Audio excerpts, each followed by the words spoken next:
haijalishi nani alipiga kura, nani hakupiga kura, kwa sababu kura ni haki ya mwananchi, na wakati kura inapigwa ni kura ya kutafuta kiongozi, na ule kiongozi anapata kura nyingi, anakuwa kiongozi wa wote waliompigia kura na wale hawakumpigia kura, kwa sababu leo hii hatuna rais mwingine. Rais ni mmoja, Rais William Ruto, na yeye ndiye rais wa kila sehemu ya Kenya, na Mkenya yeyote akiulizwa alete rais wake ataleta William Samoei Ruto. Kweli si kweli?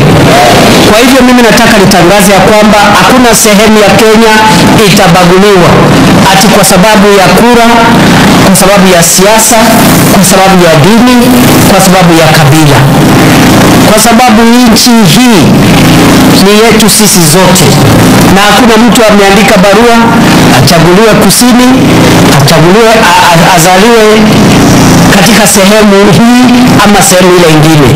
Hakuna mtu amechagua mahali atajipata. Wengine wamezaliwa huko kusini, wengine kaskazini, wengine magharibi, wengine katikati mwa nchi, wengine mashariki, but all of us are Kenyans. Mungetaka tuendelee kuishi kwa umoja kama watu wa Kenya? Muko katika umoja wa taifa letu la Kenya. Kwa hivyo viongozi ambao wanaeneza ukabila wajue hao ni maadui wa taifa letu, kwa sababu taifa letu ni taifa moja, tuko na bendera moja, wimbo wa taifa moja, rais ni mmoja, na nchi yetu ile inaitwa Kenya ni nchi moja. Wakati Rais William Ruto amechaguliwa 2022 Septemba, ilikuwa baada ya ule ugonjwa wa COVID-19 ama corona ambao ulisababisha kufungwa kwa uchumi wa nchi kwa zaidi ya mwaka 1.5. Ni kweli ama si kweli? Kwa sababu ya ile shida ya COVID-19, uchumi ulikuwa umetingizika kidogo.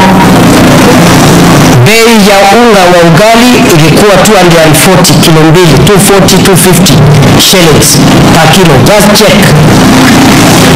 Nyinyi muangalie kwa supermarket. 240, 250. Some brands 230, 2 kilos of ugali. Tulikuwa tunaleta mahindi kutoka nje ya Kenya.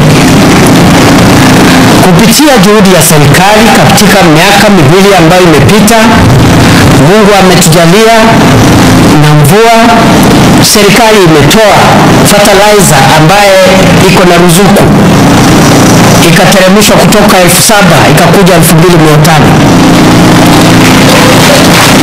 Hiyo kuteremsha kwa fertilizer na baraka ya Mungu ya mvua na bidii yenu wakulima ndio imetupatia mahindi ya kutosha.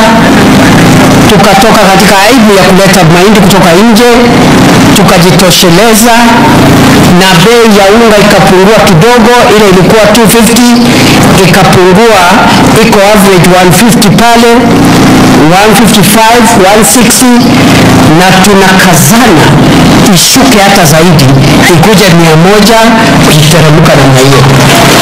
Hiyo ndio kazi tumekuwa tukifanya katika miaka miwili iliyopita. Shilingi ya Kenya ilikuwa hafifu. Kupata dola moja ulihitaji shilingi 167. Kupitia sera ya serikali katika miaka miwili imepita, sasa shilingi ya Kenya imepata nguvu kidogo. Na kupata nguvu kwa shilingi ya Kenya ni kumaanisha kwamba gharama ya maisha mwananchi wa kawaida anaimudu sio vile ilikuwa.